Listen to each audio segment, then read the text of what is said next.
Bertrand Dical pour ses chansons qui font l'actu. Ces chansons qui font l'actu. Le Crédit Mutuel donne le la à la musique sur France Info. Le multiplex football avec en Ligue 1 Bastia-Lorient, Évian-Metz, Nice-Montpellier, Rennes-Lens. Ce sera une soirée football à vivre en compagnie de Catherine Potier et Jacques Vendroux, monsieur multiplex sur France Info. Merci d'écouter France Info, il est 17h30. Très bonne fin d'après-midi, le journal Emmanuel Langlois. Bonsoir. L'enquête est l'affaire Big Malion. 3 ex-cadres de l'UMP mis en examen. Ils sont poursuivis pour faux, usage de faux et abus de confiance. L'infirmière française contaminée par la fièvre Ebola est désormais guérie. La jeune femme a quitté l'hôpital. Elle avait contracté le virus lors d'une mission au Libéria. Nous écouterons la ministre de la Santé, Marisol Touraine, dans le journal. Bernard Cazeneuve lui veut rassurer les musulmans de France après l'assassinat d'un nouvel otage britannique hier. Vous n'êtes pas comptable de ces actes terroristes, leur a lancé le ministre de l'Intérieur tout à l'heure à Carpentras dans le Vaucluse. Et puis la Nuit Blanche 2014, elle explore la nouvelle rive gauche de Paris avec un accent particulier mis sur le street art et la performance. Le détail avec Anne Chepeau en fin de journal. Le soleil pour la moitié ouest demain et à l'est, la pluie finira de passer. Bulletin complet à la fin du journal. France Info.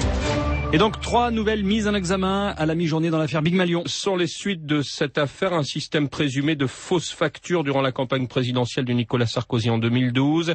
Éric Césari, ancien directeur général de l'UMP, proche de l'ancien chef de l'État, Pierre Chassin, ancien directeur de la communication, et Fabienne Liadzé, ex-directeur des affaires financières, sont poursuivis pour faux, usage de faux et abus de confiance.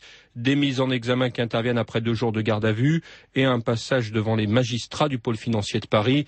Le parquet avait ouvert en juillet une information judiciaire sur le système Big Malion. Et cette fois, une nouvelle étape a été franchie, estimé tout à l'heure sur France Info le journaliste d'investigation du Monde, Gérard Davet. C'est une étape très importante. Pourquoi ? Parce que si on se souvient bien de ce qui s'est passé il y a 3 jours, il y a eu 3 anciens cadres de Big Malion qui ont été poursuivis, eux aussi, mais uniquement pour faux et usage de faux. Là, il s'agit d'abus de confiance. Ça veut dire quoi ? Ça veut dire que le juge, très concrètement, estime que c'est l'UMP qui a contraint Big Malion à établir des fausses factures, ce qui était la thèse depuis le début de Patrick Maisonneuve, qui était l'avocat de Big Malion. Donc c'est très important parce que c'est l'échelon intermédiaire et décideur au niveau de l'UMP qui aujourd'hui est poursuivi. Maintenant, il reste l'échelon supérieur et les enquêteurs maintenant vont s'y atteler, à savoir déterminer si, au-dessus de ces gens-là, c'est-à-dire Jérôme Lavrieux, c'est-à-dire Guillaume Lambert, le directeur de campagne, et c'est-à-dire évidemment, in fine, Nicolas Sarkozy, si tous ces gens-là ont participé au processus délictueux. Le journaliste du Monde, Gérard Davet, après ces 3 mises en examen d'ex-cadres de l'UMP dans l'affaire Big Malion. Alain Juppé lui souhaite que les primaires à droite auxquelles il est candidat soient ouvertes à tous les citoyens. Il l'a dit sur son blog, le maire de Bordeaux qui demande aussi à ce que ces primaires se déroulent au premier semestre de l'année 2016, soit 1 an avant la présidentielle. C'était le premier cas d'Ebola sur le territoire français. Une jeune infirmière française volontaire de Médecins sans frontières est désormais guérie. Elle a quitté l'hôpital, c'est ce qu'annonce le ministère de la Santé. Selon MSF, elle est sortie aujourd'hui. La jeune femme avait été contaminée par le virus lors d'une mission au Libéria. Elle avait été rapatriée il y a 2 semaines, puis hospitalisée à l'hôpital militaire Béguin de Saint-Mandé, près de Paris, où elle a bénéficié de traitements expérimentaux, des traitements qui ont donc fonctionné, expliquait tout à l'heure Marisol Touraine, la ministre de la Santé. C'est une excellente nouvelle. La jeune infirmière de Médecins sans frontières est guérie, complètement guérie. Elle est non seulement sortie de la chambre d'isolement dans laquelle elle a été soignée, mais elle a pu sortir de l'hôpital. Elle n'est plus contagieuse. C'est la raison pour laquelle, bien sûr, les médecins l'ont laissée sortir. Elle est en convalescence, elle est fatiguée, elle a besoin de se remonter, de se reposer.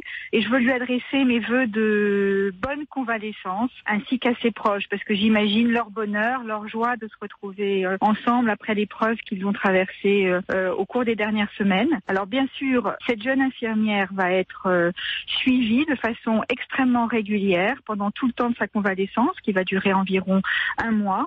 Et ce qu'on peut lui souhaiter, c'est de la vivre tranquillement, sans être trop dérangée. C'est aussi un appel que je lance. La ministre de la Santé, Marisol Touraine. France Info.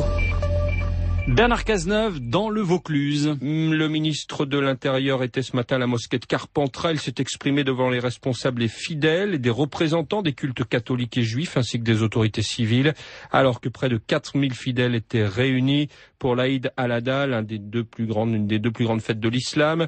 Le ministre chargé des cultes a assuré aux musulmans de France qu'ils ne devaient pas se sentir comptables des actes de terroristes qui sont de véritables barbares, a-t-il dit, après le nouvel assassinat d'un otage, cette fois un humanitaire britannique, hier par le groupe Daesh.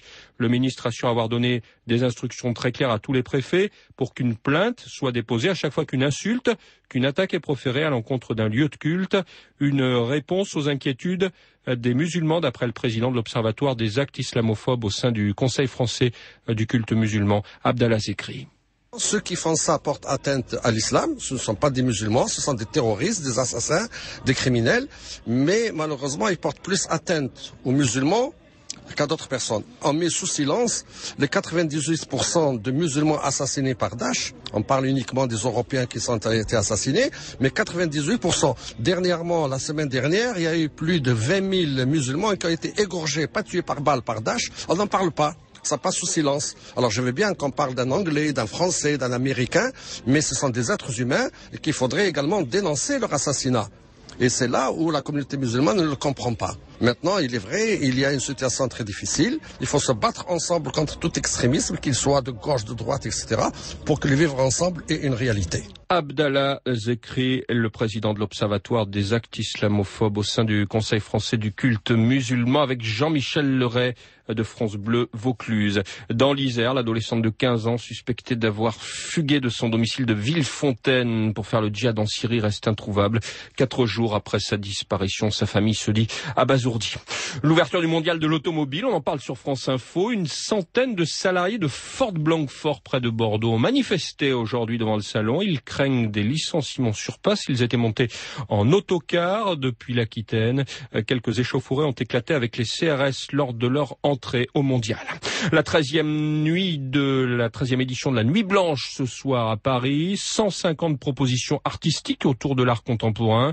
Les événements se concentrent cette année sur la rive gauche de la Seine. Les organisateurs souhaitent inviter les Parisiens et les touristes à revisiter ces quartiers de la capitale. Anne Chepot.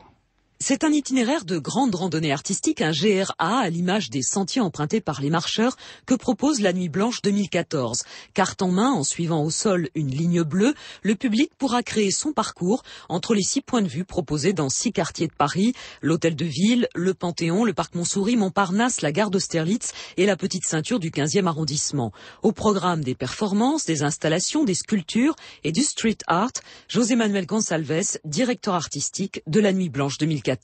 Oui, il m'a semblé important de redonner de la place au street art dans l'espace public, mais en le considérant comme étant un moment où on va donner de vrais moyens, la vraie possibilité aussi pour un public de comprendre ce qu'est le street art dans sa relation avec l'art contemporain. Et ça va montrer surtout au public la variété des formes et des matériaux utilisés par les street artistes qui, certes, sont très identifiés par le graffiti, mais on va trouver aussi d'autres techniques qui sont assez surprenantes. Par exemple, Jan Vorman qui utilise les Legos pour réparer les murs et il en fait de vraies tapisseries urbaines absolument sublimes. Artistes reconnus et jeunes talents vont se partager l'espace public.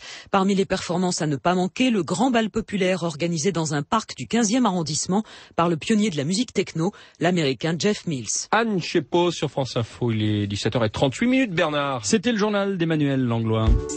France Info. 17h-19h, Bernard Thomasson. À suivre, Caen OM en Ligue 1 de football, ce sera juste après la météo. France Info Météo, avec Feva, laboratoire pionnier des médicaments génériques engagé dans la recherche contre le cancer, les maladies neurodégénératives et les maladies respiratoires. Les prévisions à Météo France, Joël Collado. C'est l'automne, demain il va faire frais, la baisse des températures amorcée aujourd'hui par l'ouest, et dimanche n'épargnera que la Corse et en Bretagne, sur les Pays de Loire, le Poitou, comme sur la Normandie, l'Île-de-France et le Nord. Après la pluie, la nuit sera très fraîche dans la journée, les éclaircies reprendront l'avantage, mais demain après-midi, avec des températures qui plafonneront entre 16 et 18 degrés au mieux, le soleil ne réussira pas à réchauffer l'atmosphère, pleine d'amanche, surtout en fin de journée demain, les nuages auront tendance à se multiplier. En allant vers l'est, le massif central ou vers le sud-ouest, où la baisse des températures demain sera également remarquable, variable, avec demain après-midi à peine 13 à 14 degrés en Auvergne, en Lorraine, 15 degrés sur le Lyonnais, 18 degrés près de la Garonne. Les nuages demain l'emporteront et il pleuvra. Passagère sur le sud-ouest et suivi l'après-midi d'un peu de soleil. Ces pluies plus durables entre le massif central et les régions de l'Est se mêleront près du relief de coups de tonnerre. Puis près de la Méditerranée, si la Corse conserve dimanche un temps plutôt ensoleillé et encore chaud, sur le continent où les températures entre Perpignan et Nice ne dépasseront pas 21 à 23 degrés, le soleil ne percera pas souvent. Autour du golfe du Lion, la tramontane se renforcera et à l'est du Rhône, demain, avant la mi-journée, les pluies, les averses prendront un aspect orageux. Bulletin signé Joël Collado.